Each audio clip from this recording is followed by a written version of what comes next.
Recent statements made by the French Minister of Labour, Michel Sapin, opened a debate on the health of the French economy.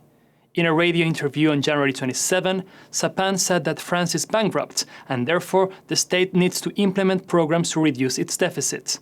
Later, the French finance minister Pierre Moscovici denied that France is bankrupt, but admitted that the financial situation in the country is worrying.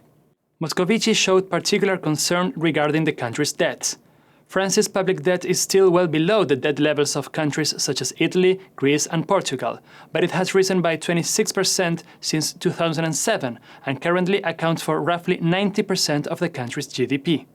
France is currently trying to reduce its budget deficit to around 3% of GDP this year, from 7.5% in 2009, but at the cost of unpopular tax hikes and spending cuts. These measures are already creating tensions within the ruling Socialist Party. Beyond the situation of its deficit and debt, France is concerned about its economy. In December, France's Statistics Office adjusted its prediction of GDP growth in 2012 to 0.1% from 0.2%. The European Union, in turn, expects France to grow by just 0.4% in 2013, a forecast that puts the country very close to economic stagnation. The French government is particularly concerned about rising unemployment, which is currently at around 10.5% of the workforce. This unemployment level is in line with the average for the Eurozone countries, but is the highest level in more than a decade. In recent months, many companies, especially in the automotive sector, announced significant layoffs as a result of the fall in economic activity.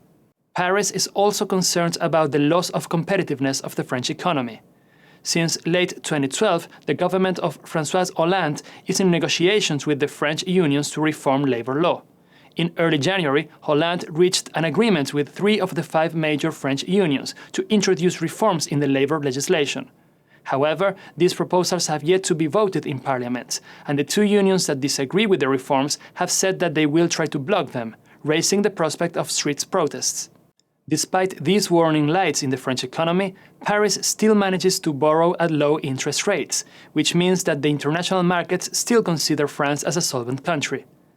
France's main economic challenge for 2013 will be to move forward with its reforms program, while trying to avoid a substantial increase in social unrest. As the economic crisis begins to impact France with more intensity, it will be more difficult for Hollande to find the balance between these 2 needs.